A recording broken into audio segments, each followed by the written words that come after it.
Welcome you all. I am Mahesh Chaurasia. I have completed my MTech from NIT Durgapur. Currently, I am working as assistant professor at IET Dr. Ram Manohar Lohia Awadh University, Ayodhya. I have 4+ year teaching experience. I have qualified GATE in the years 2013, 14, 16 and 19. I have qualified UGC NET 3 times in the years 2016, 17 and 18. I have also qualified UGC JRF in 2018. Okay, I will teach you digital logic design. So before moving to the topics of digital logic design, first of all we see the syllabus of digital logic design. सबसे पहले हम क्या करेंगे, digital logic design का syllabus देखेंगे और I have prepared एक chart है ना, एक चार्ट मैंने प्रिपेयर किया है जिसमें पास्ट जो है 11 इयर्स के जो क्वेश्चन पेपर्स आए हैं गेट के, उसमें डीएलडी का वेटेज क्या है वो सब हम उस चार्ट में देखेंगे। इवन टॉपिक वाइज भी हम उस चार्ट में, जो चार्ट है उसमें हम टॉपिक वाइज भी ये मार्किंग सिस्टम देखेंगे। ये जो आपको स्क्रीन पे दिख रहा होगा ये वाला पोर्शन, ये गेट के अकॉर्डिंग डिजिटल लॉजिक डिजाइन का डीएलडी का क्या है सिलेबस है, ठीक है ना। तो जिस ऑर्डर में मैंने यहाँ पे लिखा है उसी ऑर्डर में हम इसको कवर भी करेंगे। तो और यहाँ पे आप देख रहे होंगे एक चार्ट बनाया मैंने, जो मैंने अभी बताया था पिछले लास्ट 11 इयर्स के ये क्वेश्चन पेपर्स में डीएलडी का वेटेज क्या था, है ना। तो वो इस वाले चार्ट में अवेलेबल है। तो इन दोनों को एक साथ हम डिस्कस करेंगे। इसको 11 इयर्स का क्यों बनाया, क्यों मैंने लास्ट 10 इयर्स के नहीं बनाया, क्योंकि 11 क्या होता है, एक बोलते हैं आप एक शुभ नंबर है। जैसे कि आप क्या होता है कि जैसे पंडित जी कोई शुभ काम कराते हैं तो उनको क्या चाहिए, उनको जब आप दक्षिणा देने जाते हैं, ठीक है, तो उनको 11 रुपीज या 51 रुपीज है कि नहीं, या 101 रुपीज उनको ये चाहिए, ठीक, उसको मानते हैं वो कि ये क्या है, शुभ होता है। इस वजह से मैंने भी सोचा कि आप लोग पंडित जी हैं और आप लोगों के सामने मैं एक चार्ट 11 इयर्स का एक डेटा देता हूँ क्वेश्चन पेपर्स का एनालिसिस करके, इससे हमारा भी क्या है ये शुभ काम अच्छे से पूर्ण हो और आप लोग एक अच्छे रैंक के साथ क्वालिफाई करेंगे, ठीक है ना। फिलहाल टॉपिक पे आते हैं। तो ये हमारा क्या है सिलेबस है। इस सिलेबस में सबसे पहले हम पढ़ेंगे नंबर सिस्टम के बारे में, ठीक है। तो नंबर सिस्टम में हम नंबर रिप्रेजेंटेशन पढ़ेंगे। तो नंबर रिप्रेजेंटेशन का मतलब जैसे ऑक्टल में, बाइनरी में, डेसिमल में या हेक्साडेसिमल नंबर सिस्टम जैसे हम नंबर्स को रिप्रेजेंट करते हैं, ठीक है ना। देन हम पढ़ेंगे उनके बीच में कन्वर्जन के बारे में। देन हम कम्प्लीमेंट्स पढ़ेंगे, आर्स और r-1 कम्प्लीमेंट, ठीक है। फिर हम उनके बीच में अरिथमेटिक ऑपरेशंस पढ़ेंगे, जैसे एडिशन हुआ, सब्ट्रैक्शन हुआ, तो ये सब सारी चीजें पढ़ेंगे, ठीक। And then we move to signed binary number. ज़्यादा हमारा फोकस जो है बाइनरी नंबर सिस्टम पे रहेगा। तो नेक्स्ट हमारा मूव होगा कहाँ पे, बाइनरी नंबर सिस्टम पे, तो हम उसको देखेंगे, ठीक। तो उसमें हम देखेंगे साइंड बाइनरी नंबर, ठीक है ना। तो उसको कैसे हम रिप्रेजेंट करेंगे, और साइंड बाइनरी नंबर में अगर हम एडिशन कर रहे हैं तो वो कैसे परफॉर्म होगा, सब्ट्रैक्शन कर रहे हैं तो कैसे परफॉर्म होगा, तो ये उसमें देखेंगे। और फिर हम फ्लोटिंग पॉइंट के बारे में पढ़ेंगे। और फ्लोटिंग पॉइंट में हम दो रिप्रेजेंटेशन है इसका। एक फ्लोटिंग पॉइंट में जब हम इसको रिप्रेजेंट करते हैं नंबर, बाइनरी नंबर्स को, तो यहाँ पे एक होता है सिंगल प्रिसिजन और दूसरा होता है डबल प्रिसिजन, है। तो इसको भी हम देखेंगे। अगर इस पोर्शन से बात की जाए, ये जो अभी पोर्शन मैंने आपको एक्सप्लेन किया, तो इस पोर्शन से जो सबसे इम्पोर्टेंट पॉइंट है वो ये है, इससे गेट से सबसे ज्यादा क्वेश्चन आए, ठीक है ना। तो सबसे ज्यादा इम्पोर्टेंट ये वाला पोर्शन है फ्लोटिंग पॉइंट रिप्रेजेंटेशन, ठीक। अब एक बार चार्ट में चलते हैं, चार्ट में देखते हैं कि जो इसका वेटेज है वो क्या है। तो आपको यहाँ पे देखिए ईयर लिखा हुआ है 2011, 2012, 13, ये कब तक, 21 तक, ठीक है ना। और यहाँ पे आपको सेट नंबर लिखा है क्योंकि कुछ ईयर्स में एक से ज़्यादा पेपर हुए थे। यहाँ पे टॉपिक लिखा है, जैसे अभी नंबर सिस्टम हमने देखा था, तो इसमें दिया है ईयर वाइज नंबर सिस्टम में कितने क्वेश्चंस आए थे और यहाँ पे टोटल मार्क्स कितने आए थे, ठीक है ना। तो हम इस मार्क्स को ही देखते हैं। तो नंबर सिस्टम से हमारा मिनिमम आप देख रहे होंगे 0 मार्क्स का आया है और मैक्सिमम आया है 3 मार्क्स का, है। यानी कुल मिला के अगर हम नंबर सिस्टम की बात करें तो पिछले कितने सालों में, 11 ईयर्स में 0 to 3 मार्क्स का पोर्शन आया है, ठीक है ना। और फिर हम उसके बाद ये जो नंबर सिस्टम हमारा फिनिश हो जाएगा, फिर हम मूव करेंगे डिजिटल लॉजिक डिजाइन के इंट्रोडक्शन की तरफ, ठीक है ना। तो वहाँ हम पढ़ेंगे गेट के बारे में, बुलियन फंक्शन हम कैसे फॉर्म करते हैं और इन बुलियन फंक्शंस को हम कैसे गेट से इंप्लीमेंट करते हैं, ठीक है। फिर हम पढ़ेंगे कि होता क्या है कि कुछ बुलियन फंक्शंस में अननेसेसरी कुछ टर्म्स होते हैं जिनकी वजह से नंबर ऑफ गेट्स बढ़ जाते हैं, ठीक है। तो उस बुलियन फंक्शंस को हमें क्या करना होता है, मिनिमाइज करना होता है ताकि गेट कम लगे। जब गेट कम लगेगा तो पैसा हमारा कम लगेगा, यानी कॉस्ट इफेक्टिव हो जाएगा, ठीक है। तो उसके लिए हम यहाँ पे क्या करेंगे, मिनिमाइजेशन पढ़ेंगे। यहाँ पे के लिए हम क्या करेंगे, मिनिमाइजेशन पढ़ेंगे, ठीक है ना। तो मिनिमाइजेशन वाला पोर्शन यहाँ है आपको। तो मिनिमाइजेशन के लिए 2 पार्ट्स है, बुलियन अलजेब्रा और के-मैप, ये 2 पढ़ेंगे। देन हम मूव करेंगे यहाँ पे चार्ट में हम देख लेते हैं इस पोर्शन से कितने नंबर के कितने मार्क्स का क्वेश्चंस आया है। तो यहाँ बेसिक्स है, इंट्रोडक्शन वाला पार्ट में अगर आप देखेंगे तो हर एक सेट में आपका एक क्वेश्चन जरूर आया है, ठीक है ना। तो मिनिमम आपका कितने मार्क्स का आया है, 1 मार्क्स का। मैक्सिमम आप देख रहे होंगे कितने मार्क्स का है, 5 मार्क्स का। यानी टोटल अगर आप इंट्रोडक्शन की बात करें तो वहाँ पे गेट में कितना आया है, 1 to 5 मार्क्स, ठीक है। Then we move to the combinational circuit के बारे में पढ़ेंगे। तो कॉम्बिनेशनल सर्किट में हम पढ़ेंगे एडर के बारे में, सब्ट्रैक्टर के बारे में, एनकोडर, डिकोडर, मल्टीप्लेक्सर, डीमल्टीप्लेक्सर। तो ये सारी चीजें पढ़ेंगे हम वहाँ पे कॉम्बिनेशनल सर्किट में। और कॉम्बिनेशनल सर्किट में जो सबसे इंपॉर्टेंट टॉपिक है वो क्या है, मक्स।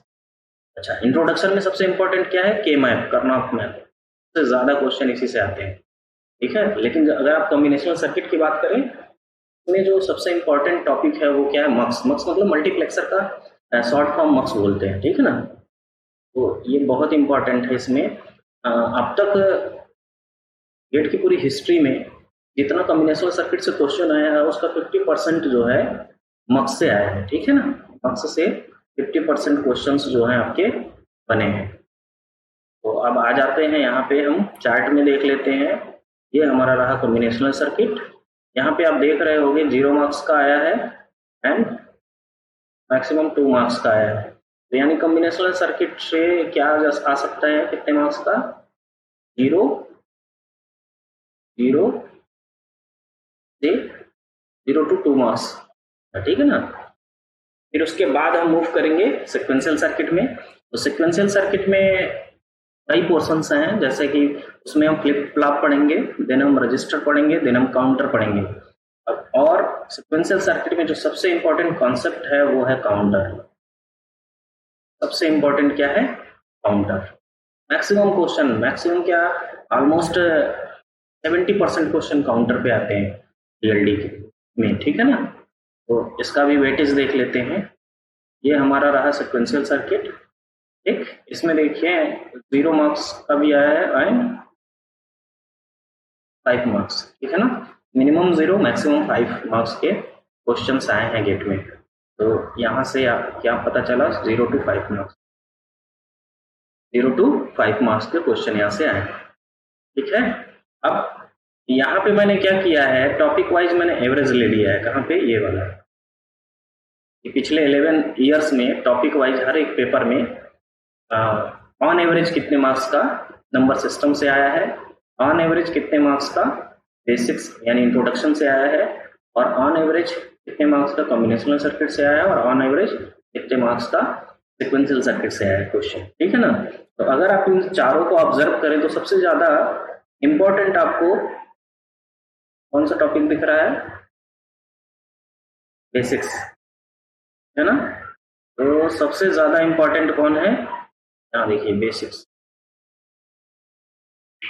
देन यानी फर्स्ट नंबर पे ये रहेगा, देन आपका सेकंड नंबर पे ये सबसे ज्यादा इंपॉर्टेंट इंट्रोडक्शन है, देन आपका नंबर सिस्टम है, देन आपका सीक्वेंशियल सर्किट है, और सबसे लिस्ट इंपॉर्टेंट क्या है? ठीक, कॉम्बिनेशनल सर्किट। तो ऐसा नहीं है कि डीएलडी से अगर आप ऑन एवरेज अगर आप देखेंगे तो यहाँ पे देखिए, ये एवरेज मैंने पूरे डीएलडी सब्जेक्ट का निकाला है, तो 5.66 है, मतलब अप्रोक्सीमेट 6 मार्क्स का हर एक पेपर में आता है क्वेश्चन। ठीक है ना? अप्रोक्सीमेट 6 मार्क्स का। मिनिमम आपका आया है 2 मार्क्स का डीएलडी से, और मैक्सिमम आपका 9 मार्क्स का आया है ना? लेकिन अगर आप ऑन एवरेज जो आपने यहाँ पे कैलकुलेट किया है, तो उस हिसाब से पूरे डीएलडी से 5 to 6 मार्क्स ऑन एवरेज आता है ना?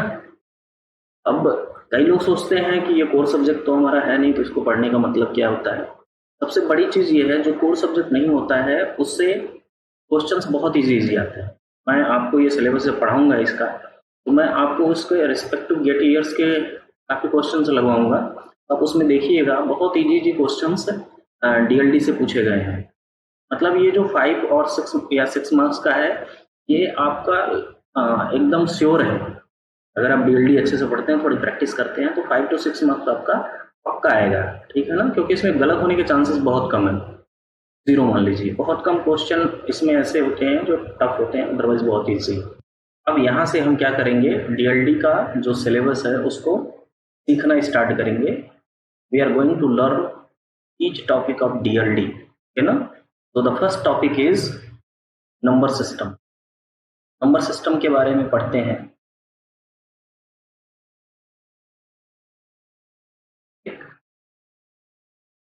नंबर सिस्टम होता क्या है? A method to write numbers,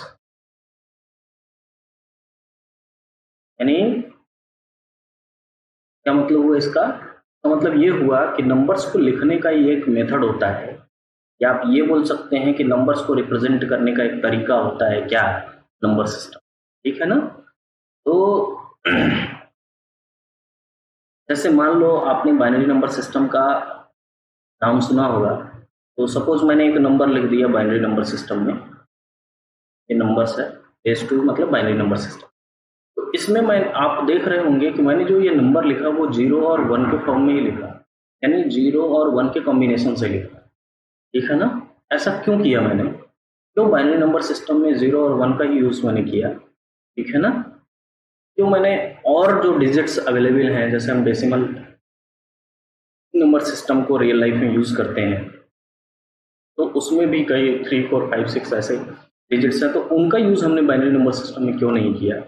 ये सारी चीजें, और कैसे हम इस नंबर को ऐसे लिखे, ये सारी चीजें, जो ये सारा नॉलेज है, ये हमें कहाँ से मिलता है? Number system. ठीक है ना? तो नंबर सिस्टम में जो नेक्स्ट हमारा टॉपिक है वो हम देखते हैं। नेक्स्ट टॉपिक है हमारा रेडिक्स या बेस। रेडिक्स, बेस को हम रेडिक्स भी बोलते हैं, और इसको रिप्रेजेंट करेंगे किससे? आर से। ठीक है? तो ये क्या होता है? तो जो भी रेडिक्स होता है किसी नंबर सिस्टम का, वो क्या बताता है? It defines number of elements in number system. Number system में क्या बताता है? नंबर ऑफ एलिमेंट्स को। ठीक है ना? यानी कुल मिला के कहने का मतलब ये है कि अगर आपको रेडिक्स पता है कि अगर आपको किसी नंबर सिस्टम का रेडिक्स पता है तो आपको ये पता है कि उस नंबर सिस्टम में कितने एलिमेंट्स होंगे, ठीक है ना। और अगर आपको रेडिक्स पता है तो आप एक चीज और पता कर सकते हैं, वो कौन कौन से एलिमेंट हैं जो उस पर्टिकुलर नंबर सिस्टम में होंगे। उसका फॉर्मूला क्या होता है? उसका फॉर्मूला होता है possible number the possible elements with radix r. क्या होता है? 0 to फार्मूला होता है r-1, ठीक है ना। अगर r रेडिक्स है तो उसमें कौन कौन से एलिमेंट लाई करेंगे, तो वो होगा 0 to r-1। तो इस रेंज में जितने भी इंटीजर होंगे वो सारे के सारे इंक्लूड होंगे, ठीक है ना। जैसे जैसे अभी हम नंबर सिस्टम पढ़ते हैं और उसी में हम आपको सब ये सारी चीजें बताते हैं, ठीक है ना। तो हमें पढ़ना क्या है? Number system. नंबर सिस्टम हमने ले लिया, इसमें हम जो 4 नंबर सिस्टम अवेलेबल हैं उनके बारे में एक एक करके पढ़ेंगे, है ना। थोड़ा जल्दी करेंगे। तो पहला जो है वो है binary number system. Binary number system, ठीक है ना। बाई मतलब होता है 2, तो रेडिक्स क्या होगा इसका? रेडिक्स क्या होगा? 2। क्यों? क्योंकि बाई का मतलब होता है 2, ठीक है ना।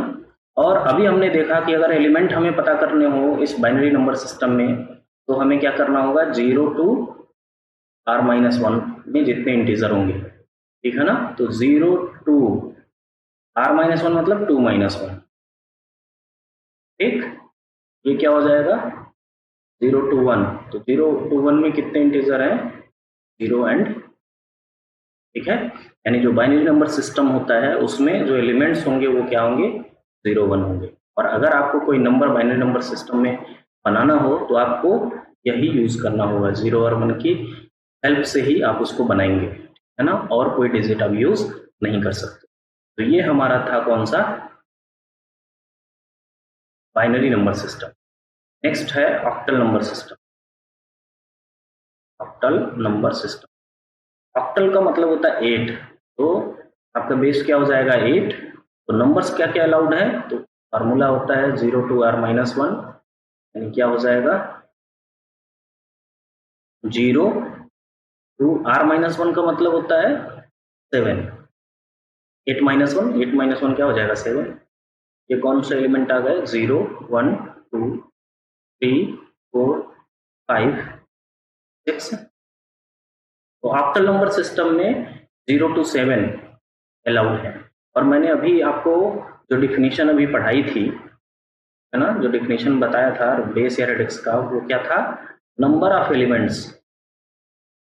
Number of elements in number system is called as radix या बेस। देखिए यहाँ पे कितने एलिमेंट्स थे? 2 एलिमेंट्स, तो इसका रेडिक्स क्या था? 2। यहाँ पे कितने एलिमेंट्स अलाउड हैं? तो आपको दिख रहा होगा 1 to 7 और प्लस एक 0, तो कितने हो गए? 8। तो इसलिए यहाँ पे बेस भी क्या था? समझ में आ रहा होगा क्या? और एक चीज और आप यहाँ पे देख सकते हैं क्या, कि जो भी एलिमेंट्स इसमें अवेलेबल है उस एलिमेंट में जो मैक्सिमम नंबर है, जैसे यहाँ 0 है 1 है, तो मैक्सिमम डिजिट कौन है? 1, ठीक है। तो बेस क्या होगा? उससे ज्यादा होगा। कभी भी जो इसमें एलिमेंट होगा वो बेस से ज्यादा नहीं हो सकता, ठीक है ना। ये चीज आप याद रखिएगा क्योंकि आगे इसको काम है, ठीक है ना। अब जो नेक्स्ट नंबर सिस्टम हम पढ़ेंगे वो है decimal. Decimal number system. Writing मेरी बहुत अच्छी है तो कोई हंसेगा नहीं। एक्चुअली हुआ ये था कि मुझे 2 डिग्रियां मिलने वाली थी, एक इंजीनियर की एक डॉक्टर की, ठीक है ना। लेकिन उस दिन मैंने थोड़ा सा अच्छा लिख दिया था तो उन्होंने डॉक्टर की डिग्री देने से मना कर दिया, ठीक है। तो अभी इंजीनियर की डिग्री है। कोई बात नहीं, चलिए ठीक है। तो ये है डेसिमल ये MAL है, डेसिमल नंबर सिस्टम। तो डेसिमल नंबर सिस्टम में ये तो रियल लाइफ में हम यूज भी करते हैं, तो इसका रेडिक्स क्या होता है 10, टैक मीन्स 10 होता है, ठीक है ना। तो इसमें अलाउड डिजिट्स कौन से होते हैं, 0 to 10-1, यानी कितना हुआ 9। तो ये आ जाएगा 0 1 2 3 4 5 6 7 8 9, ठीक है ना। तो ये डिजिट्स अलाउड होते हैं किसमें, डेसिमल नंबर सिस्टम में। नेक्स्ट चलते हैं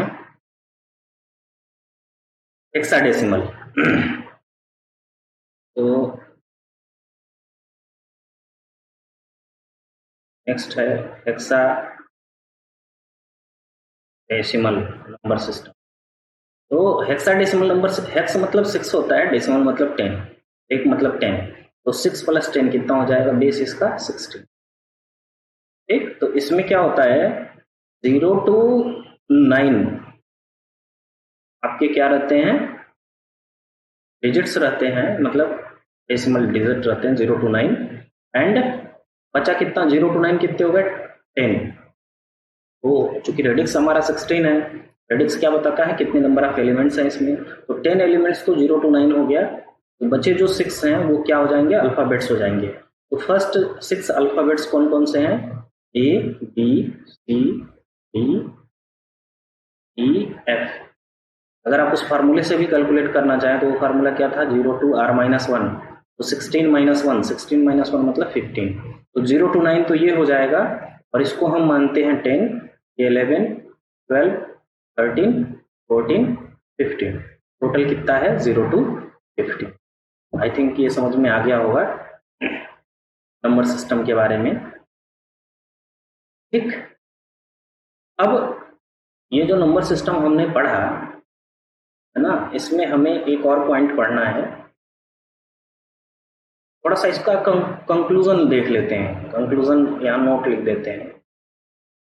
नोट क्या है, पहला, जब कभी भी आपका जो रेडिक्स है वो लेस देन 10 है, जब आपका रेडिक्स क्या है, लेस देन 10 है, तो जो इसमें एलिमेंट्स होंगे वो कौन से होंगे, फर्स्ट आर डेसिमल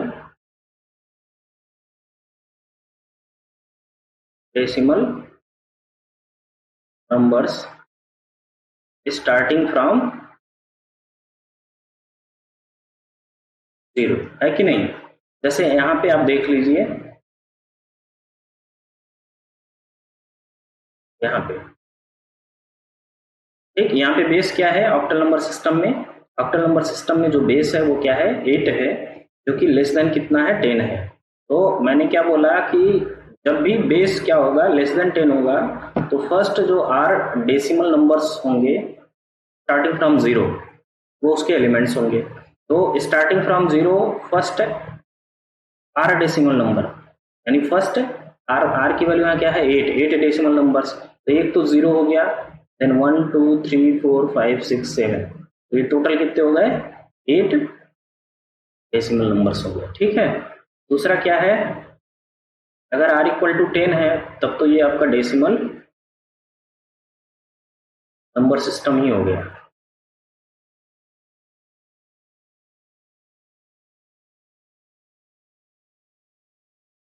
सेल्फ, ठीक है। नेक्स्ट, अगर रेडिक्स की वैल्यू ग्रेटर देन हो गई 10 से, अगर रेडिक्स की वैल्यू ग्रेटर देन 10 है तो इसमें हम क्या करेंगे, फर्स्ट 10 डेसिमल नंबर्स लेंगे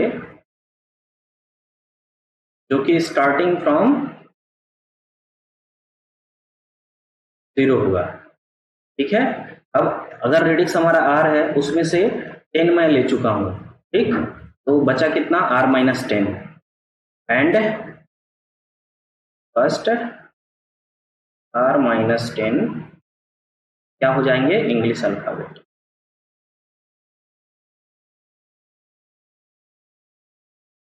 अल्फाबेट्स, ठीक है। जैसे आप यहाँ पे देख लीजिए, ये नंबर सिस्टम हमारा हेक्साडेसिमल, हेक्साडेसिमल में क्या था रेडिक्स 16 था, तो 16 क्या है 10 से बड़ा है, तो 10 से बड़ा है तो first 10 decimal numbers starting from 0 लेंगे, तो फर्स्ट 10 क्या हो जाएगा 0 to 9, and then first r minus 10, r की वैल्यू यहाँ पे क्या है, r की वैल्यू है 16 माइनस 10, 16 माइनस 10 मतलब 6 फर्स्ट 6 इंग्लिश अल्फाबेट वो क्या क्या हो जाएंगे ABCDEF। आई थिंक समझ में आ रहा होगा। ये हमारा पहला पॉइंट हो गया, ठीक है। अब हम दूसरा पॉइंट इसका देखते हैं।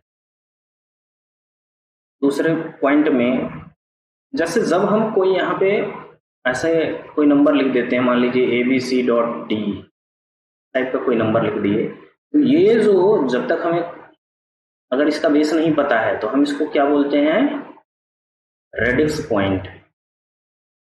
क्या बोलेंगे, रेडिक्स पॉइंट। ठीक, अगर यही चीज बाइनरी नंबर सिस्टम में लिखा हो, जैसे यहाँ पे कुछ लिखा हो,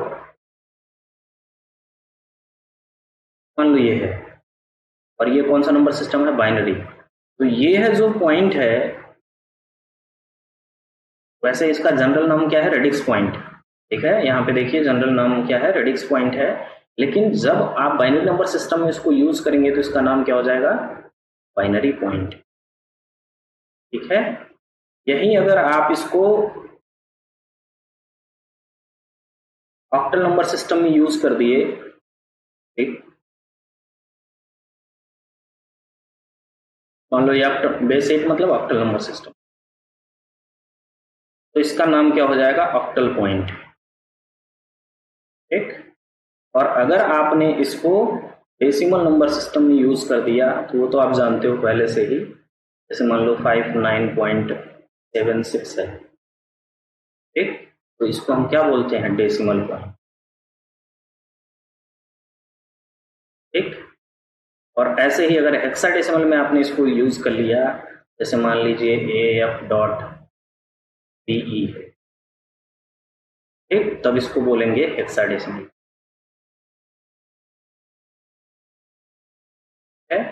यानी कुल मिला के हमें यहां से क्या पता चला कि इन जनरल जो पॉइंट जो डॉट हम बनाते हैं इंटीग्रल और फ्रैक्शनल पार्ट के बीच में, उसको हम बोलते हैं रेडिक्स पॉइंट। और अगर हम बाइनरी नंबर सिस्टम यूज करते हैं तो उसको हम बाइनरी पॉइंट बोलेंगे। अगर हम ऑक्टल नंबर सिस्टम यूज कर रहे हैं तो उसको ऑक्टल पॉइंट बोलेंगे। अगर हम डेसिमल नंबर सिस्टम यूज कर रहे हैं तो उसको हम डेसिमल पॉइंट बोलेंगे। और अगर हम हेक्साडेसिमल नंबर सिस्टम यूज कर रहे हैं तो उसको हम क्या बोलेंगे, हेक्साडेसिमल पॉइंट। अब हम एक क्वेश्चन करते हैं।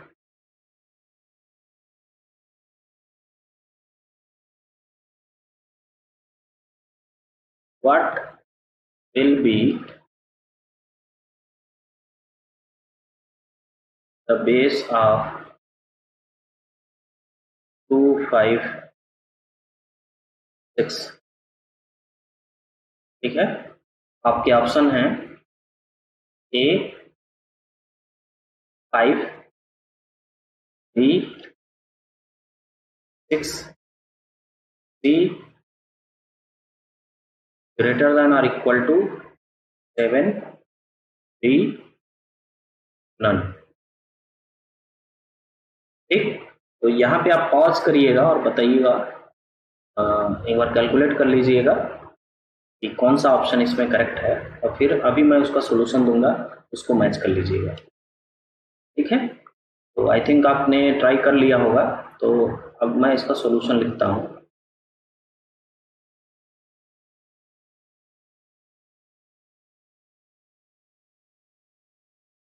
ठीक, ये जो है हमारे पास जो नंबर है वो कौन सा है, ये है। तो नंबर हमारे पास है 25, ये हमारे पास नंबर है 256। इसका हमें क्या पता करना है, बेस पता करना। ठीक है, तो जब भी कभी ऐसा क्वेश्चन आए कि आपको बेस पता करना हो किसी नंबर का, ठीक है, तो आप क्या कर लो, उसमें देखो उस नंबर में जो सबसे बड़ा डिजिट है वो कौन सा है। तो अगर आप इस नंबर को देखोगे तो इसमें जो सबसे बड़ा डिजिट आया वो कौन सा है, 6। ठीक है, क्या आया, 6। तो इसका मतलब ये हुआ कि अगर कोई नंबर है ठीक है ना, 6, तो उसका बेस उस 6 या उससे छोटा नहीं हो सकता, अभी हमने पढ़ा था। ठीक है, अगर आर आपका बेस होता था तो जो उसमें एलिमेंट्स अलाउड होते थे वो 0 to r-1 होते थे। ठीक है, यानी r-1 होते थे, आर नहीं होते थे। ठीक है, तो हमेशा जो भी बेस होगा वो हमेशा उसमें जो डिजिट्स अलाउड होंगे उससे ज्यादा होगा। ठीक है ना, कभी भी उसके इक्वल या उससे लेस नहीं होगा। ठीक है, तो चूंकि यहाँ पे 6 है अवेलेबल, तो जो इसका बेस होगा वो न 6 होगा और न 6 से लेसर वैल्यू होगी, तो ये दोनों तो अपने आप चले गए। ठीक, नेक्स्ट है 7। एक बार 7 देख लेते हैं। अगर हमारे पास रेडिक्स 7 है तो डिजिट्स जो अलाउड होते हैं वो कौन कौन से होते हैं? ये डिजिट्स अलाउड हैं। आपको करना क्या होता है कंफर्म करने के लिए, आप ये जो नंबर दिया है इसके एक एक डिजिट को उठाइए और यहाँ पे देखिए इस सेट में है कि नहीं है। अगर सारे के सारे डिजिट इस नंबर के सेट में हैं तो इस बेस में ये नंबर एग्जिस्ट कर सकता करेगा। ठीक है ना, इस बेस में यानी बेस 7 में ये 256 जो नंबर है वो एग्जिस्ट करेगा। ठीक है, तो पहला क्या है, 2 है, तो 2 आप देख लो यहाँ पे 2 है। देन आप 5 देखो, 5 है। देन 6 है तो 6 भी है। कुल मिला के ये जो नंबर था, इस नंबर के सारे डिजिट्स आपके इस बेस 7 के एलिमेंट्स में हैं, तो इस वजह से ये नंबर क्या हो सकता है, बेस 7 में हो सकता है। और क्या होगा, अगर मैं इसको 8 कर दूं, 8 करूंगा तो वो इसमें जो नंबर्स आएंगे वो क्या आएंगे, 5 6 7, ये तो आएंगे भाई। तो अगर देखो, जब कभी भी अगर लोअर बेस में कोई नंबर अलाउड होता है तो अपने आप वो उससे हायर बेसिस में भी अलाउड होगा। ठीक है, क्यों ऐसा है, क्योंकि हायर बेसिस में भी जो डिजिट्स होंगे वो लोअर बेसिस के सारे डिजिट्स को इंक्लूड किए रहेंगे। ठीक है ना, तो इसलिए इस वाले बेस में भी आपका क्या होगा, 256 अवेलेबल होगा। जैसे आप वैसे भी आप चेक कर लो, तो 2 है यहाँ पे, तो 2 यहाँ है, 5 5 यहाँ है, 6 6 यहाँ है। अब दोनों तरीके से आप चेक कर सकते हैं। लेकिन अगर आपका लोअर बेस में ऑलरेडी वो नंबर एग्जिस्ट कर रहा है, आपने प्रूफ कर लिया है, तो हायर बेसिस में बाय डिफॉल्ट वो क्या होगा, अवेलेबल होगा। ठीक है ना, तो 7 में भी है, 8 में भी है। ऐसे ही अगर आप आगे भी कैलकुलेट करोगे 9 के लिए तो उसमें भी ये क्या होगा, ये नंबर एग्जिस्ट करेगा। यानी कुल मिला के इसका बेस क्या होगा इस नंबर का, कौन सा ऑप्शन करेक्ट है, डी ऑप्शन। अब जो हमारा नेक्स्ट टॉपिक है वो है कन्वर्जन। नेक्स्ट टॉपिक क्या है, कन्वर्जन ना, मतलब एक नंबर सिस्टम से दूसरे नंबर सिस्टम में या एक बेस से दूसरे बेस में कन्वर्ट करना। तो सबसे पहला हम पढ़ रहे हैं डेसिमल टू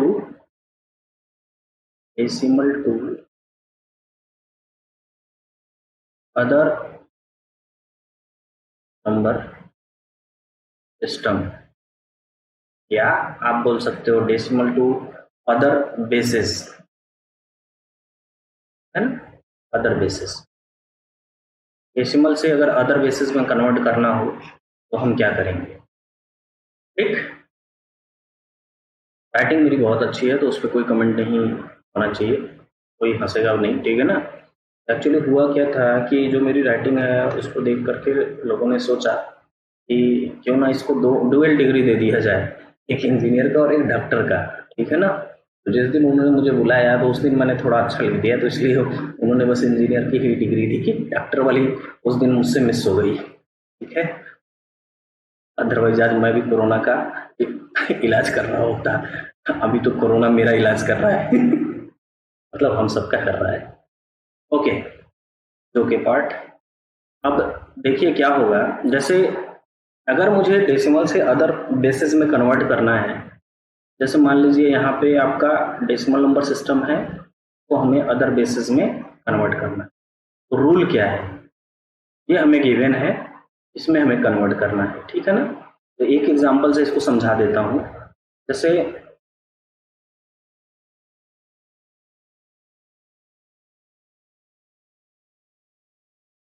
ये मान लीजिए एक डेसिमल नंबर सिस्टम है, मेन नंबर है, बेस 10 है, मतलब डेसिमल है, डेसिमल नंबर सिस्टम में ये नंबर है, ठीक। और यहाँ पे हमें इसको बेस 2 में कन्वर्ट करना है, इसकी वैल्यू क्या होगी, ठीक।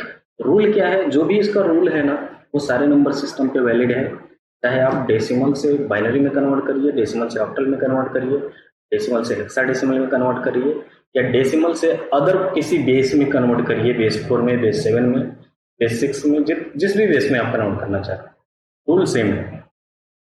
तो अगर आप इसको देखेंगे तो ये जो डेसिमल नंबर है इसमें दो पार्ट है, एक है इंटीग्रल पार्ट और एक है फ्रैक्शनल पार्ट, ना। तो इसको हम मान लिए हमने क्या बोलते हैं, इंटीग्रल, और इसको हम क्या बोलते हैं, फ्रैक्शनल। इंटीग्रल पार्ट और फ्रैक्शनल पार्ट, ठीक है ना। तो इन दोनों के लिए अलग अलग रूल है। तो पहले इंटीग्रल के लिए देख लेते हैं। तो जो भी हमारा इंटीग्रल पार्ट होता है उसमें हम क्या करते हैं कि अपॉन डिवाइडिंग इसको डिवाइड करते जाते हैं, और जो भी कोसेंट आता है वो यहाँ लिखते हैं। लेकिन डिवाइड किससे करते हैं, जो भी हमारा बेस जिसमें हमें कन्वर्ट करना होता है उसका बेस के बेस से हम क्या करते हैं, वो डिवाइड करते हैं। जैसे अभी मुझे किस में चाहिए, अभी मुझे बेस 2 में चाहिए, तो मैं किससे डिवाइड करूंगा, यहाँ पे 2 से। तो डिवाइड करता जाऊंगा, कब तक डिवाइड करूंगा, और यहाँ पे क्या लिखूंगा, कोसेंट, और फिर अगेन उसको डिवाइड करूंगा। ये तब तक प्रोसेस चलेगा जब तक कि यहाँ कोसेंट में 0 ना आ जाए, ठीक है। तो अगर आप इसको डिवाइड करेंगे तो यहाँ क्या आएगा, 60, बेस क्या आया, सॉरी बेस बोल रहा हूँ, रिमाइंडर क्या आया, 0। अगेन आपको 2 से डिवाइड करना है क्योंकि अभी ये 0 है नहीं, ये जो अंदर वैल्यू है ना कोसेंट जो हम लिख रहे हैं वो 0 आना चाहिए, ठीक है। तो ये 30 हो जाएगा, रिमाइंडर क्या आया, 0। अगेन 2 से ये आ जाएगा 15, रिमाइंडर क्या आया, 0। अगेन 2 से डिवाइड करेंगे, 2 7 जा 14, रिमाइंडर क्या आया, 1, क्योंकि 14 + 1 15, ठीक। अगेन अभी भी ये 0 नहीं है तो हम क्या करेंगे, अगेन डिवाइड करेंगे 2 से, तो 2 3 जा 6, यहाँ पे क्या आ जाएगा, 1। अगेन ये 0 नहीं है, अगेन वी डिवाइड विथ 2, तो यहाँ पे क्या हो जाएगा, 1 आ जाएगा। यहाँ रिमाइंडर क्या आ जाएगा, 2 1 जा 2, 3 - 2 1 आएगा, तो इसलिए यहाँ पे रिमाइंडर 1 हो गया, और 1 टाइम गया था तो कोसेंट 1 हो गया। अगेन 2, देखो अब कुछ ऐसा है, ये 2 है, यहाँ पे 1 है, कितने टाइम्स में जाएगा, 0 टाइम्स। 2 0, 2 को 0 टाइम्स करेंगे तो क्या आएगा, 0, यानी रिमाइंडर कितना आया, 1, और यहाँ पे कोसेंट कितना आया, 0, तो यहाँ कोसेंट आ गया आपका 0, रिमाइंडर कितना आया, 1, ठीक है। जब आप यहाँ पे सारे रिमाइंडर्स को ऐसे लिख लेंगे, आपको यहाँ से बॉटम टू टॉप को बाइनरी में लिखना है।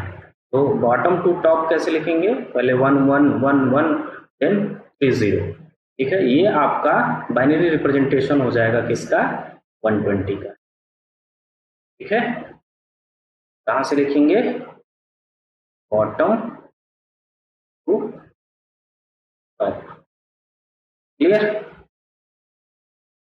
अगर इसी को हमें बेस 8 में कन्वर्ट करना है तो हम क्या करेंगे, यहाँ से 8 से डिवाइड करेंगे, जो रिमाइंडर आएगा इधर लिखते जाएंगे, बाकी सारा रूल वही सेम है, ठीक है ना। बॉटम टू टॉप हम इसको लिखेंगे।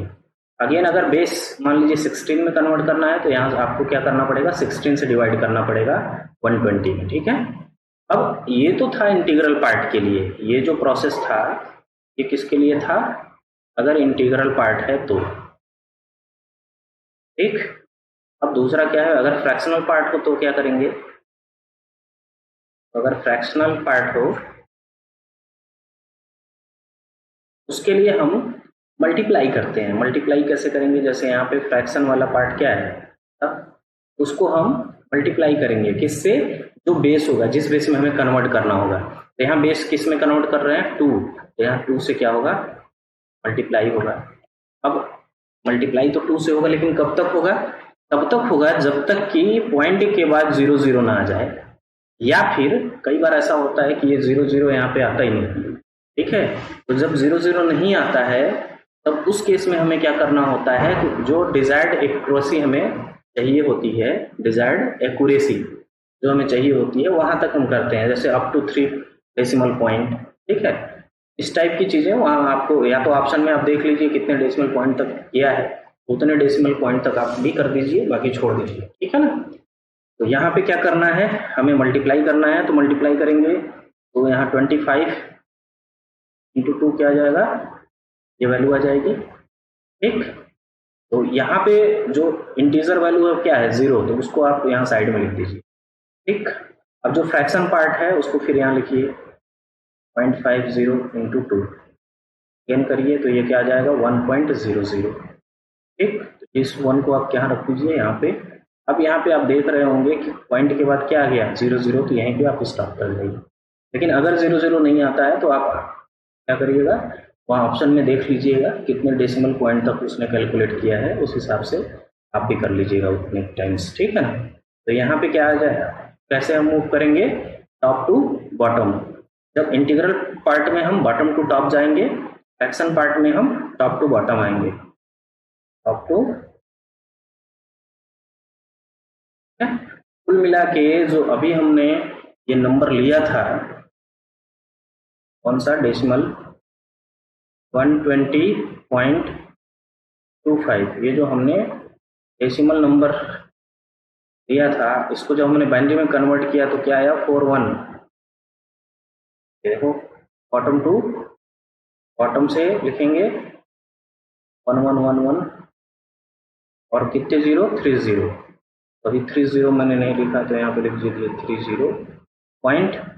अब ये क्या हो जाएगा, ये हम टॉप टू बॉटम लिखेंगे, क्या आ जाएगा 0.01, ठीक है। तो ये हमारा डेसिमल रिप्रेजेंटेशन आ गया बेस 10 के लिए, सॉरी डेसिमल रिप्रेजेंटेशन।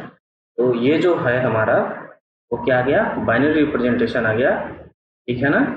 अगर बेस 10 का दिया है तो हम बाइनरी में कैसे रिप्रेजेंट करेंगे, वो हमारा यहाँ पे मिल गया आंसर।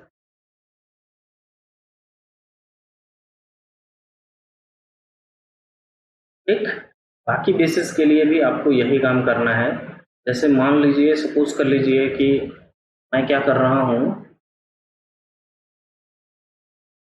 यही नंबर था अभी बेस 10 का, इसको मैं मान लीजिए बेस 7 में कन्वर्ट कर रहा हूँ, ठीक है ना। इसके लिए हमें क्या करना पड़ेगा, अगेन इंटीग्रल पार्ट है, फ्रैक्शनल पार्ट है। इंटीग्रल पार्ट के लिए डिवाइड करना है हमें 7 से, ठीक। तो 7 1 जा 7, 50 7 7 49, कितना आया 1, ठीक है। 1 यहाँ रिमाइंडर बचा, और 17 हमारा क्या हो गया कोसेंट। अगेन ये 0 है नहीं, तो एक बार और हम 7 से डिवाइड करेंगे, तो 7 2 जा 14, और बचा कितना 3, है क्योंकि 17 माइनस 14 कितना आ जाएगा 3। एंड अभी भी ये हमारा 0 नहीं हुआ, तो एक बार और हम 7 से करेंगे, लेकिन इस बार 0 टाइम्स जाएगा और यहाँ पे क्या आ जाएगा 2, ठीक। और फिर हम इसको बॉटम टू टॉप मूव कर लेंगे। ये किस पार्ट के लिए है, इंटीग्रल पार्ट के लिए। और यहाँ पे हमें क्या करना है, फ्रैक्शनल पार्ट के लिए करना है। फ्रैक्शनल के लिए हम यहाँ कर लेते हैं। फ्रैक्शनल के लिए क्या हो जाएगा 0.25 to 7, 7 5 35 और 7 दूना 14, 14 और 3 15, ठीक। तो यहाँ पे क्या आ जाएगा, जो भी इंटीग्रल पार्ट है तो 1, और जो यहाँ पे फ्रैक्शन है उससे फिर हम क्या कर देंगे 7 से मल्टीप्लाई कर देंगे। तो यहाँ कितना आ गया 7 5 35, 7 7 49, 49 और 3 52, ठीक। तो यहाँ पे क्या आया 5, तो 5 यहाँ लिख दो। अगेन 0.25 इंटू 7, अगेन वही सेम काम 1.75 आएगा, ये 1। आप देख रहे होंगे कि ये क्या होगा कब, अच्छा ये स्टॉप कब करना है, स्टॉप तब करना है जब कि आपका इन पोजीशंस पे क्या आ जाए 0 0 आ जाए, ठीक है ना। तो जैसे यहाँ पे देखिए, यहाँ पे 0 आ ही नहीं रहा है, ठीक है ना। आप आगे करेंगे फिर वो 0.25 आ जाएगा, ठीक है। तो आप इसको मल्टीप्लाई करते जाएंगे, लेकिन ये फिनिश नहीं होगा। तो उस केस में हम क्या करेंगे, अगर 0 0 आ जाता है तब तो ठीक है, पॉइंट के बाद अगर 0 0 आ जाता है मल्टीप्लाई करने के बाद, तो बहुत अच्छा है कि आप वहाँ पे स्टॉप कर जाइए। लेकिन अगर ये क्या होता है, पॉइंट के बाद कुछ वैल्यूज आ रही हैं हर बार, ठीक है ना, उस केस में आप क्या है, ऑप्शन देख लीजिए, कितने डेसिमल पॉइंट तक उसमें लिखा हुआ है उतने डेसिमल पॉइंट तक आप कर दीजिए, यानी डिजायर्ड जो एक्यूरेसी हमें चाहिए बस उतना कर दीजिए, बाकी छोड़ दीजिए, वो 0 हो या ना हो। ठीक। अब मैंने क्या बोला था, इंटीग्रल पार्ट में बॉटम टू टॉप जाते हैं, फ्रैक्शन में टॉप टू बॉटम आते हैं। ठीक, तो इसका क्या हो जाएगा आंसर, 120.25 जो हमारा डेसिमल में था उसको हमें बेस 7 में जब हमने कन्वर्ट किया तो क्या आया, 231.151। ये किस 7 में आया, बेस 7 में। ठीक है ना, आई थिंक समझ में आ गया होगा। अब एक चीज याद रखिएगा, जब भी यहाँ पे देखिए ये जो हमने कन्वर्जन किया था बाइनरी में, यहाँ से एक चीज, एक पॉइंट मिलता है। क्या पॉइंट मिलता है, जब आपका ये डेसिमल था तो यहाँ इंटीग्रल पार्ट में कितने बिट थे, मतलब कितने डिजिट थे, 3 डिजिट थे। लेकिन जब आपने इसको इससे लोअर बेस में कन्वर्ट किया बाइनरी में, तो यहाँ पे कितने डिजिट हो गए, 4 + 3 7 डिजिट्स हो गए या 7 बिट्स हो गए। ठीक है, का मतलब ये होता है कि जब भी आप हायर बेस को लोअर बेस में चेंज करते हैं तो जो नंबर ऑफ डिजिट्स है वो उसके इक्वल भी आ सकता है इंटीग्रल पार्ट के, और उससे ज्यादा भी आ सकता है। ठीक है, लेकिन उससे कम कभी नहीं आएगा जब हायर बेस को आप लोअर बेस में चेंज करेंगे तब। ठीक है, other basis to base 10 to decimal या बेस 10। अब हमें क्या करना है, अदर बेसिस को डेसिमल में कन्वर्ट करना है या बेस 10 में कन्वर्ट करना है। ठीक है, यानी कुल मिला के अब हमारे पास अदर बेस है इवन, और हमें इसको कन्वर्ट करना है किसमें, बेस 10 में। ठीक, इसका क्या रूल है उसको भी देख लेते हैं। जैसे मान लीजिए हमारे पास कुछ ऐसा है 351.52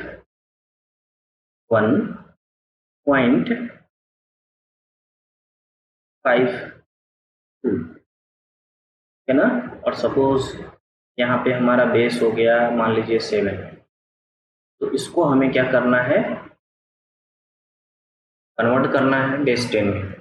तो इसके लिए हमें क्या करना होता है, जब कभी भी अदर बेसिस को आपको डेसिमल में कन्वर्ट करना है या बेस 10 में कन्वर्ट करना है, सिंपल तरीका क्या है कि आप इसके हर एक डिजिट के करस्पॉन्डिंग पोजिशनल वेट लिख दीजिए। पोजिशनल वेट क्या होता है, आप कैसे उसको लिखते हैं, आप सबसे पहले रेडिक्स पॉइंट फाइंड आउट करिए। तो रेडिक्स पॉइंट ये है, अब जो भी इसका बेस है, बेस क्या है 7, तो जैसे ही आप रेडिक्स पॉइंट के लेफ्ट में जाएंगे तो ये इसका जो पोजिशनल वेट होगा 7 की पावर 0 होगा। ठीक है, यानी रेडिक्स की पावर 0 होगा, और जैसे जैसे आप आगे बढ़ते जाएंगे इसका जो पावर होगा पोजिशनल वेट का वो एक एक बढ़ता जाएगा। तो 5 के लिए जो पोजिशनल वेट होगा वो क्या हो जाएगा 1, 3 के लिए अगर आगे है तो 7 की पावर 3 या 7 की पावर 4, उससे आगे है तो, और जब हम इससे किधर जाएंगे, राइट साइड जाएंगे यानी फ्रैक्शन की तरफ, तब ये जो पावर है वो एक एक माइनस होता जाएगा, यानी इसका क्या हो जाएगा -1, इसका क्या हो जाएगा -2। ठीक, यहाँ तक समझ में आ गया। देन हम क्या करते हैं, ये जो वैल्यू दिख रही है इसको हम इसके साथ मल्टीप्लाई करते हैं। ठीक, यानी जो यहाँ फेस वैल्यू दिख रही है उसके करस्पॉन्डिंग जो पोजिशनल वेट है उसको मल्टीप्लाई करते हैं उससे, ऐसे ही इन सब पे करते हैं, यानी 5 का 7 की पावर 1 से, 1 का 7 की पावर 0 से मल्टीप्लाई करके इन सबको क्या कर देते हैं, ऐड कर देते हैं। यहाँ क्या आ जाएगा 3 × 7 स्क्वायर प्लस 5 × 7 की पावर 1 प्लस 1 × 7 की पावर 0 प्लस 5 × 7 की पावर -1 प्लस 2 × 7 की पावर -2। जब हम इसको सॉल्व करेंगे तो क्या आ जाएगा 3 into 49 plus 35 plus 1 plus 5/7 plus 2/7 square. ठीक है, ये वाली वैल्यू क्या आ जाएगी 147 प्लस 35 प्लस 1 प्लस क्या जाएगा 0.714 प्लस क्या जाएगा 0.041, है ना, अप्रोक्सीमेट वैल्यू यहाँ ले लिया है। तो यहाँ पे क्या आ जाएगा 4 प्लस 1 5, 1 प्लस 4 5, 7 पॉइंट, तो 7 5 12 1 13 3 हो जाएगा, एंड 4 4 8 हो जाएगा, तो 4 प्लस 3 प्लस 1 जो कैरी है, और यहाँ 1 हो जाएगा। ठीक है, कुल मिला के ये क्या आ जाएगा, ये वैल्यू आ जाएगी डेसिमल। ठीक है, तो अगर आपको अदर बेसिस को डेसिमल में चेंज करना है तो आप ऐसे कर सकते हैं।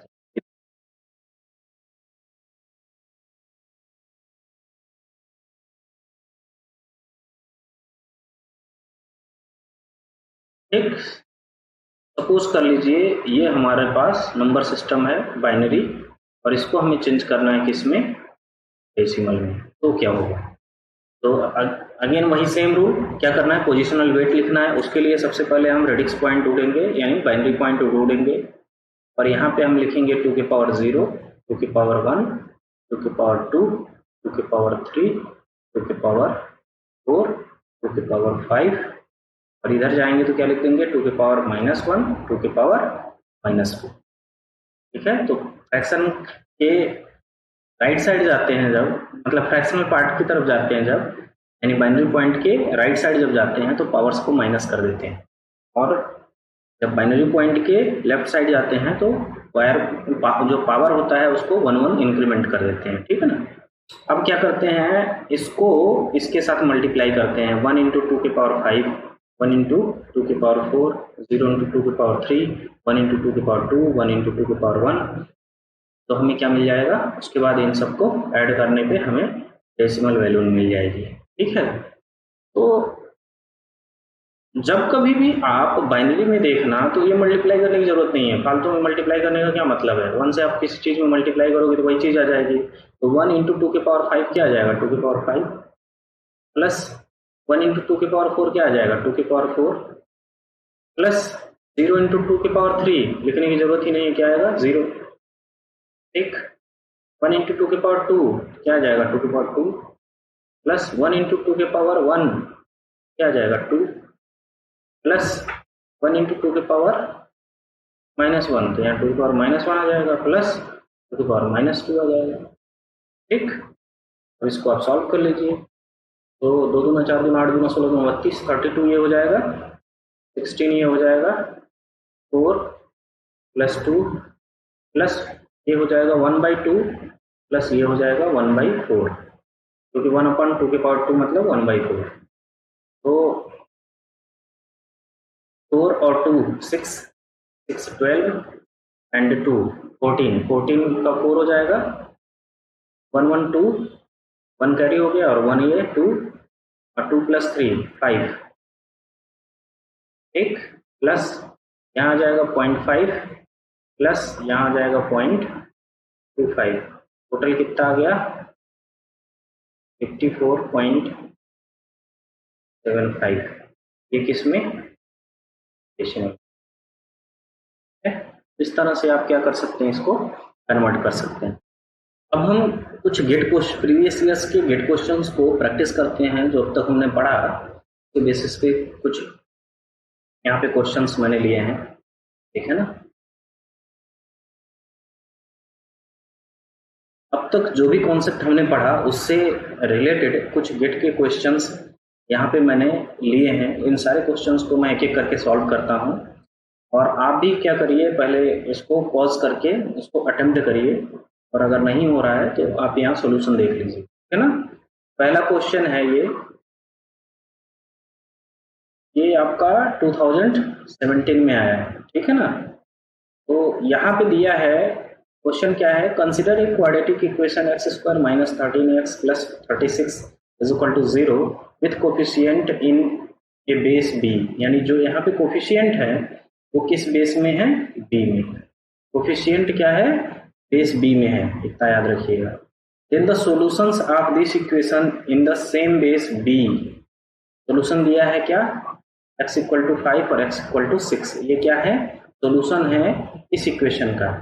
ठीक है, अब देखो चूंकि क्वाड्रेटिक इक्वेशन है तो क्वाड्रेटिक इक्वेशन है तो सॉल्यूशन 2 होंगे, तो पावर 2 है x का, तो ये वो 2 सॉल्यूशन दिए हैं। ठीक है ना, एंड देन वो b की वैल्यू पूछ रहा है, बेस की वैल्यू पूछ रहा है। समझ में आ गया, हमारे पास एक इक्वेशन गिवन है क्वाड्रेटिक इक्वेशन, ठीक, और उसमें जो कोफिशिएंट है वो ये बताया गया है कि वो जो कोफिशिएंट है वो बेस उनका क्या है, b है। ठीक है, और जो हमारा क्वाड्रेटिक इक्वेशन है उसके 2 रूट हैं, रूट बोलेंगे ना, सॉल्यूशन है मतलब रूट है। ठीक है, तो हमें क्या करना है, b की वैल्यू फाइंड आउट करनी है। एक बार यहाँ पे लिख देते हैं क्या क्या हमें पता है। एक्स स्क्वायर ये हमारा क्या है, इक्वेशन है, क्वाड्रेटिक इक्वेशन। ठीक, और जो हमारे पास वैल्यू है x की, एक तो ये सॉल्यूशन है और एक ये सॉल्यूशन है, x equal to 5 and x equal to 6। ठीक है ना, ये 2 रूट हैं, तो हम इसको अगर मान ले अल्फा और इसको मान ले बीटा, कोई प्रॉब्लम नहीं। मैं यहाँ करना क्या चाहता हूँ, हम लोग बचपन में एक चीज, बचपन मतलब हाई स्कूल या इंटरमीडिएट में आपने क्वाड्रेटिक इक्वेशन पढ़ा होगा, उसका जनरल फॉर्म किस फॉर्म में होता है, ax square plus bx plus c is equal to 0 के फॉर्म में। ठीक है, मुझे क्या करना है, b की वैल्यू कैलकुलेट करना है। सबसे पहले मैं क्या करूंगा, a b और c, ठीक है, में ये जो कोफिशिएंट है इनको हम कंपैरिजन करेंगे। तो a की वैल्यू यहाँ पे क्या है 1, b की वैल्यू क्या है -13, c की वैल्यू क्या है 36।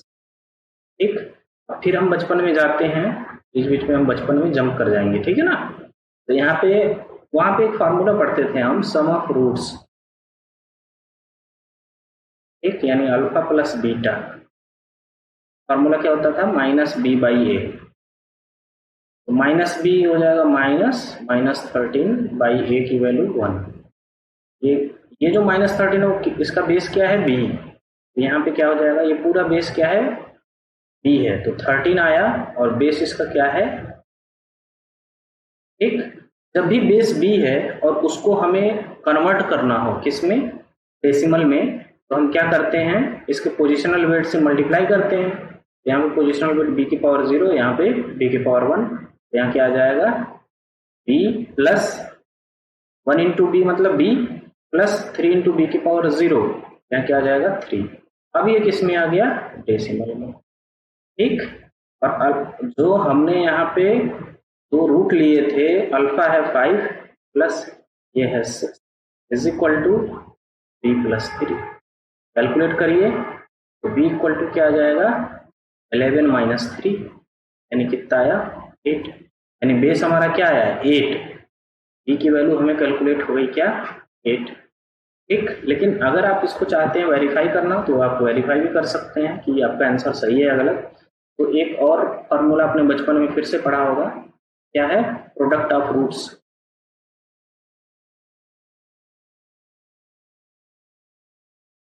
वहां पढ़े होंगे alpha into beta equal to c/a, c की वैल्यू क्या है 36, बाई ए मतलब 1, तो कितना हो जाएगा 36। लेकिन ये बेस क्या है इसका b, तो अगर इसका डेसिमल वैल्यू लिखें तो alpha into beta equal to क्या हो जाएगा 3b प्लस 6। कैसे, बेस यहाँ पे पोजिशनल वेट लिखे, b की पावर 0 b की पावर 1, 3 इंटू बी की पावर 1 हो जाएगा 3b, 6 इंटू बी की पावर 0 क्या हो जाएगा 6।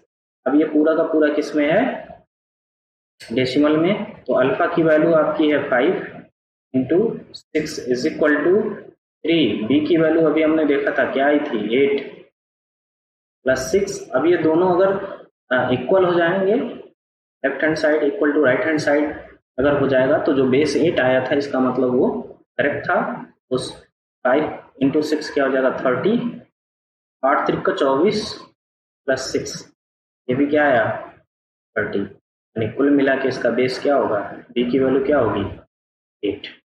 आई थिंक समझ में आ रहा होगा। है तो ये हमारा 2017 में आया हुआ क्वेश्चन था। ठीक, नेक्स्ट, ये अभी लेटेस्ट क्वेश्चन है, बहुत आसान है, ठीक है ना। देख लो आप कितना इजी क्वेश्चंस आए हैं डीएलडी में। आप एक बार प्रैक्टिस करोगे ये सारे हो जाएंगे। ठीक है, यहाँ पे आपको ये देखिए 2021 का क्वेश्चन है, मतलब अभी लेटेस्ट है, डेट 2021 का। ठीक है, 1 मार्क्स का क्वेश्चन आया था ये। तो यहाँ पे आप ये फॉर्मूला, ये जो क्वेश्चन है वो क्या बोल रहा है कि if x and y are 2 decimal digits, x और y अगर 2 डेसिमल डिजिट्स हैं, और बोल रहा है कि ऐसा कन्वर्जन हुआ है बेस 2 का बेस 10 में, तो बाइनरी टू डेसिमल कन्वर्जन है, ठीक है ना। ये कन्वर्जन हुआ है तो आपको डेसिमल वैल्यू निकालना है x प्लस वाई का, यानी कुल मिला के ये x और ये y की वैल्यू हमें कैलकुलेट करनी है। ठीक है, तो गिवन क्या है हमारे पास, गिवन ये है 0.1101, ये हमें गिवन है, और ये किसके इक्वल है 0.8xy, यहाँ पे 5 और यहाँ पे बेस दिया है 10।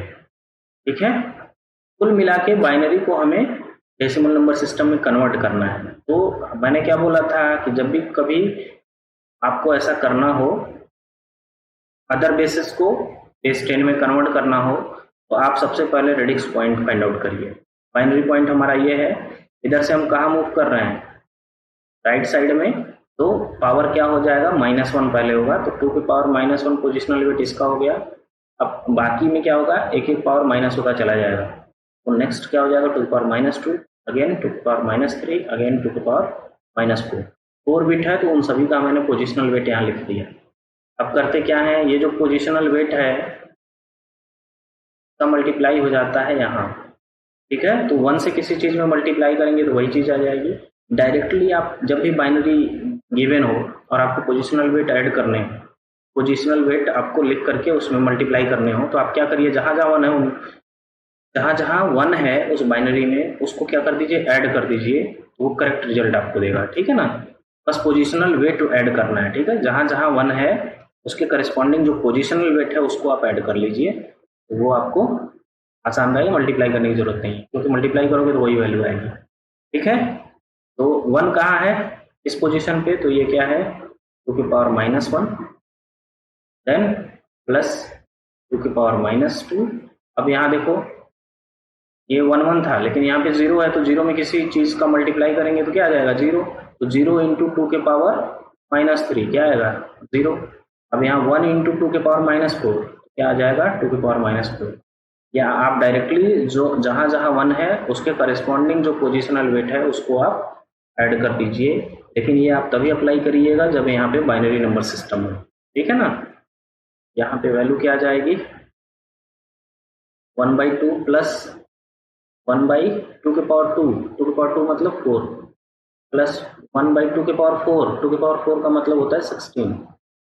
है ना, सो 1/2 इज 5 प्लस 1/4 इज 0.25 प्लस 1/16 हमें निकालना है, 1/4 हमें पता है। ठीक, तो आप क्या कर दीजिए 1/4 से मल्टीप्लाई कर दीजिए, या 4 से इसमें डिवाइड कर दीजिए, तो यहाँ 4 से आप डिवाइड करोगे तो क्या आ जाएगा 0.062, कैलकुलेट आप कर लेंगे। ठीक है, तो ये कितना आ जाएगा, यहाँ पे आपका 25, यहाँ 6 है, यहाँ 5 है, तो 6 प्लस 5 क्या हो जाएगा 11, 1 कैरी, तो यहाँ 0 है, यहाँ 2 है, और यहाँ 5 है, 5 प्लस 2 कितना आया 7, और एक कैरी था 8। ठीक, और यहाँ पे आप पॉइंट लगा दीजिए 4 डेसिमल पॉइंट्स के बाद 1 2 3 4 पॉइंट हो गया। अब आप क्या करिए, ये हमारा किस में आ गया बेस 10 में, और ऑलरेडी कन्वर्जन करके लिखा हुआ था वो, ये किसके इक्वल था, इक्वल था, तो x आप इसमें क्या कर दीजिए कंपैरिजन कर दीजिए, x की वैल्यू 1 है, y की वैल्यू क्या है 2, x प्लस वाई पूछ रहा था वो, यहाँ ये देखिए, यहाँ x प्लस वाई पूछ रहा था, x प्लस वाई क्या हो जाएगा 1 प्लस 2, कितना आया, रिजल्ट क्या आ जाएगा, आई थिंक समझ में आ रहा होगा। ठीक है, अब नेक्स्ट क्वेश्चन करते हैं। सोचो 2021 में ही आया था और कितना आसान क्वेश्चन है, जस्ट एक कन्वर्जन है। अब ये क्वेश्चन देख लो, ये जितने क्वेश्चन मैं सॉल्व कर रहा हूँ ना, आप पॉज करके एक बार ट्राई कर लेना, ठीक है ना, देन आप सॉल्यूशन देख लो। अब यहाँ पे एक क्वेश्चन और है, हमें क्या करना है, minimum decimal equivalent find out करना है इस नंबर का। नंबर क्या दिया है 11C,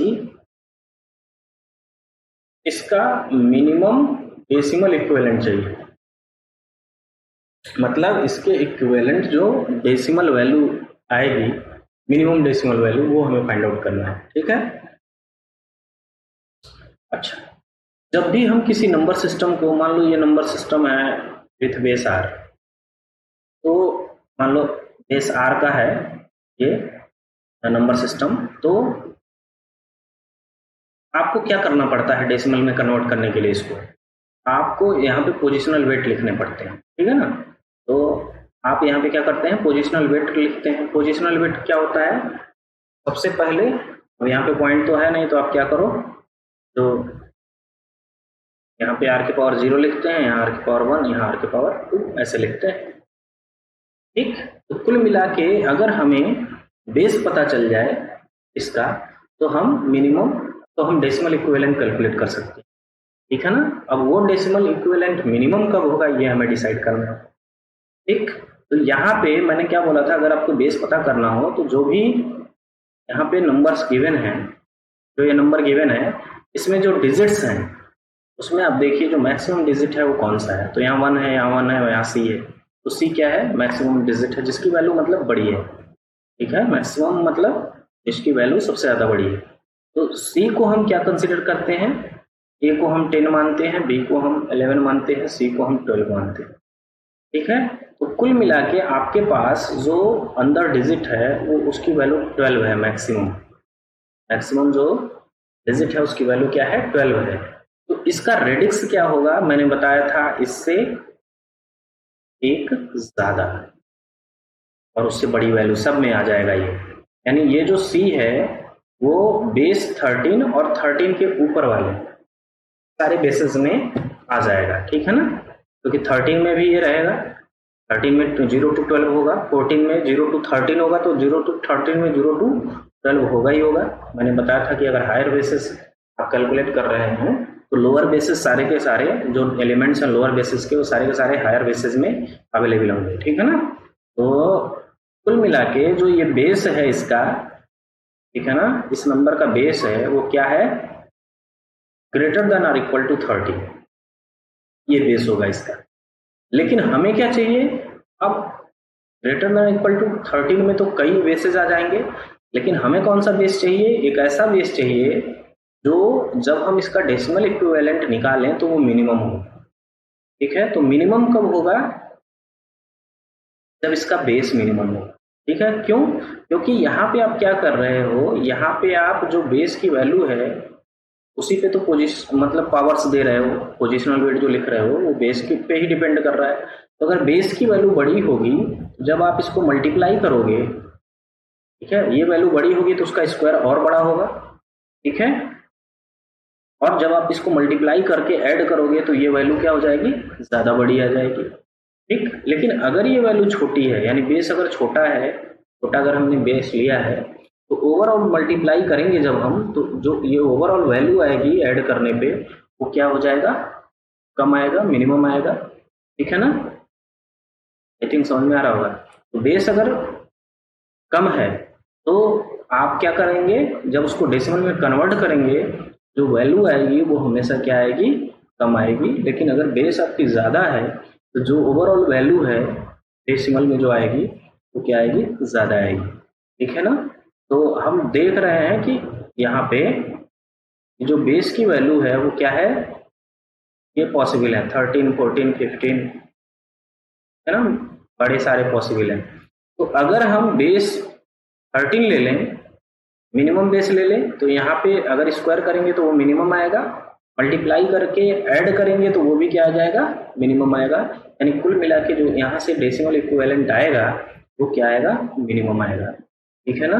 तो यहाँ पे हमें एक चीज पता चली कि अगर हमें मिनिमम डेसिमल इक्विवेलेंट चाहिए तो हमें यहाँ से बेस कितना लेना पड़ेगा, मिनिमम लेना पड़ेगा, जो कि क्या है 13। ठीक, तो अब यहाँ पे पावर क्या हो जाएगा, 13 की पावर 0, 13 की पावर 1, 13 की पावर 2। अब इसका आप डेसिमल इक्विवेलेंट निकालते हैं तो क्या करते हैं, ये जो वैल्यू है इसके पोजिशनल वेट से मल्टीप्लाई कर दीजिए।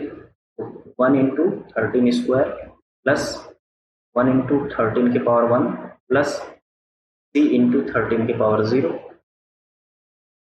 13 स्क्वायर होता है 169 प्लस 13 प्लस सी को मानते हैं 12 इंटू 1, कितना आ जाएगा 12, 169 प्लस 13 प्लस 12, तो 2 प्लस 3 5 और 9 14, 14 का 4 हो जाएगा, 1 कैरी है, 1 कैरी हो गया और 1 ये है 2, 3 और प्लस 6 कितना आ जाएगा 9, और यहाँ पे 1 है 194। कौन सा ऑप्शन करेक्ट है, ये ऑप्शन। ठीक है ना, समझ में आ गया ना। बेस हमने मिनिमम लिया ताकि हमें जो डेसिमल इक्विवेलेंट मिल रहा है वो क्या मिले, मिनिमम मिले। ठीक है, नेक्स्ट क्वेश्चन हम देख लेते हैं।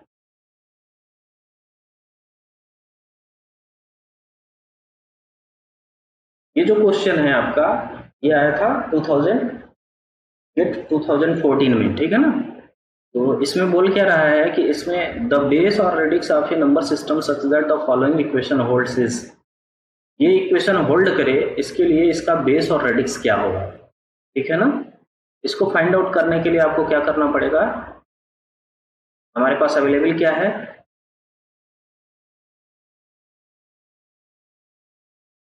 ये इक्वेशन करेक्ट कब होगा, जब ये दोनों इक्वल आ जाए, LHS इक्वल टू RHS आ जाए।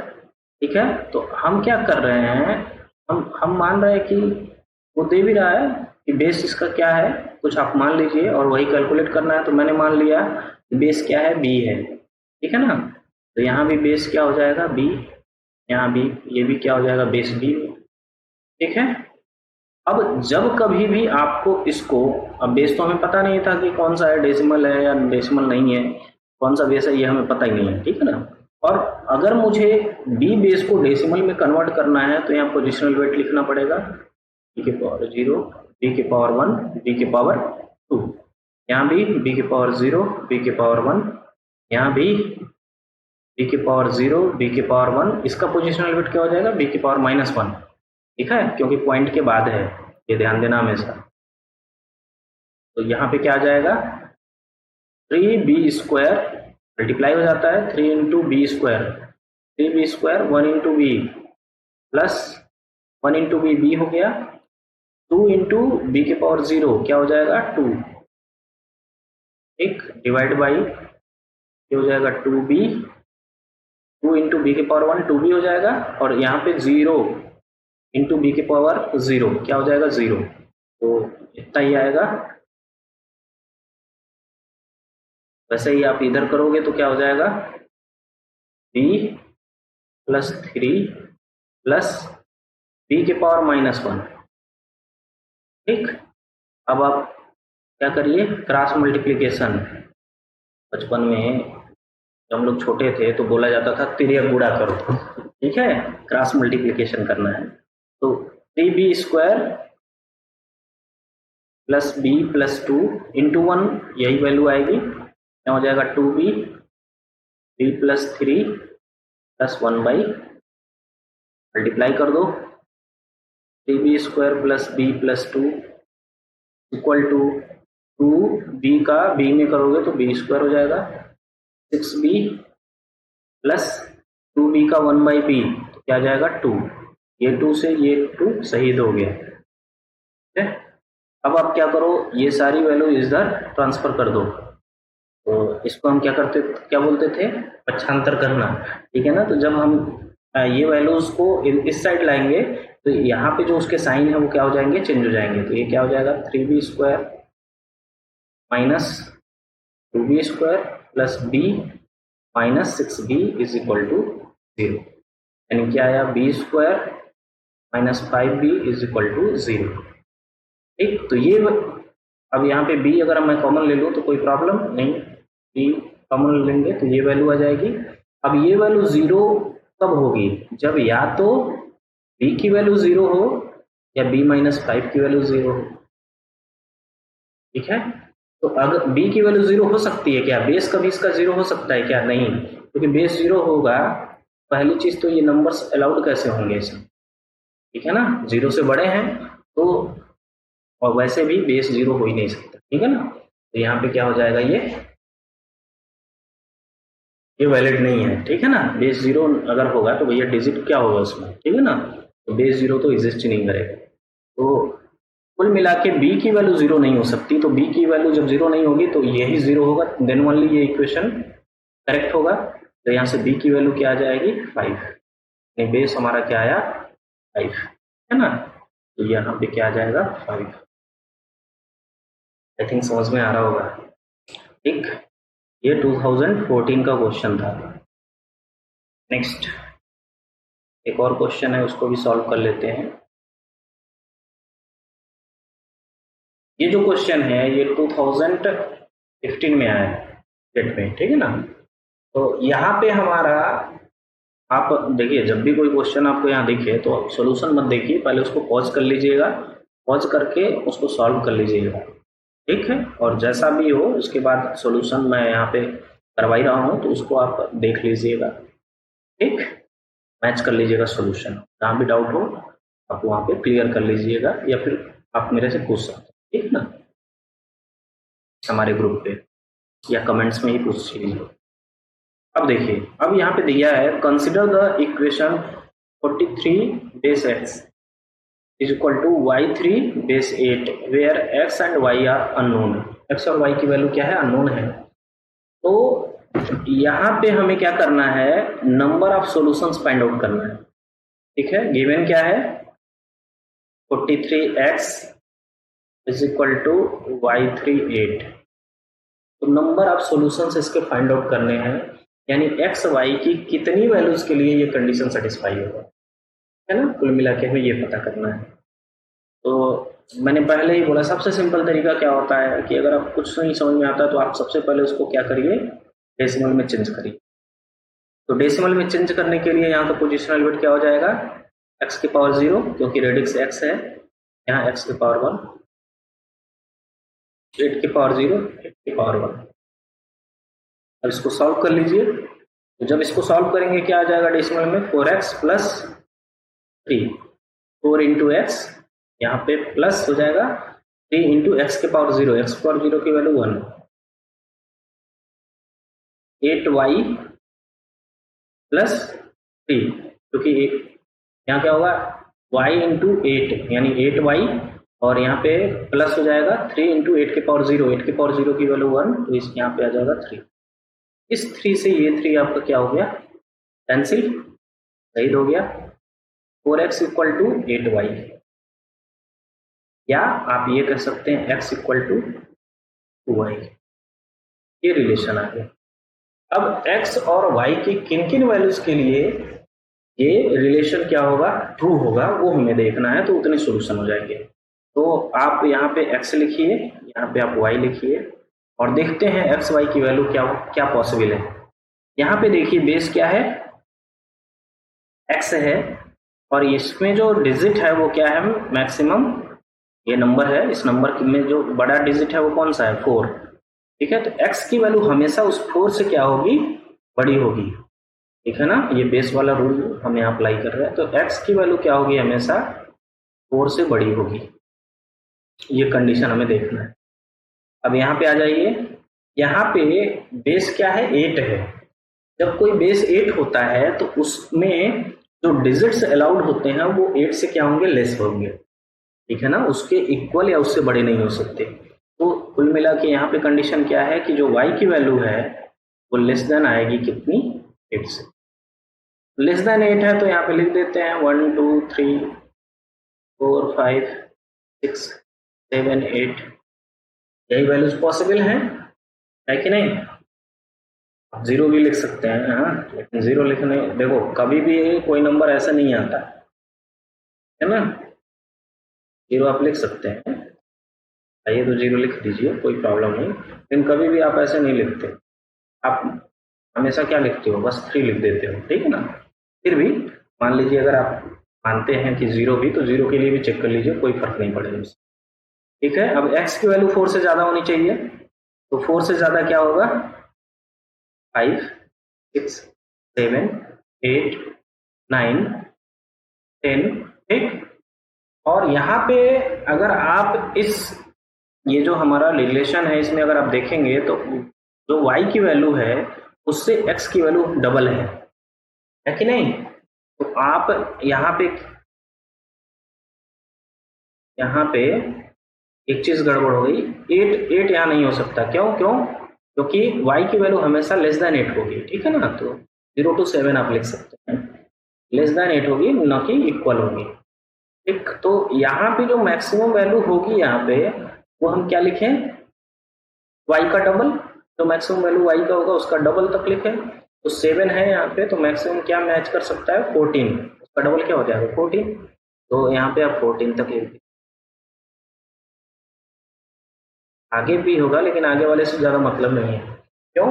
क्योंकि y की वैल्यू जो भी है x की वैल्यू उसका क्या है, डबल है, ठीक है ना। तो ज्यादा से ज्यादा आपका 7 2 14 आएगा x की वैल्यू, ठीक। अब आप यहाँ पे चेक करिए, y की वैल्यू यहाँ देखिए और उसका डबल इधर x में देखिए कहाँ है, ठीक है ना। मैं चेक करता हूँ, जैसे अभी मैंने यहाँ पे जो जीरो लिया है तो जीरो का डबल जीरो ही होगा, ये तो नहीं हो सकता। 1 का डबल 2 होगा, ठीक। यानी y की वैल्यू अगर 1 है तो x क्या होना चाहिए, 2 होना चाहिए। तो 2 यहाँ है क्या, एग्जिस्ट कर रहा है, नहीं, ये भी नहीं अलाउड है। यहाँ पे 2, y की वैल्यू अगर 2 है तो x की वैल्यू क्या होनी चाहिए, 4 है क्या, यहाँ नहीं है, 2 भी नहीं हो सकता। अब देखो y की वैल्यू जब 3 है तो x की वैल्यू क्या होनी चाहिए, डबल, 3 का डबल क्या हो जाएगा, 6। यानी एक कॉम्बिनेशन तो ये बना जिसमें x की वैल्यू क्या होगी 6, y की वैल्यू क्या होगी 3। नेक्स्ट देखो 4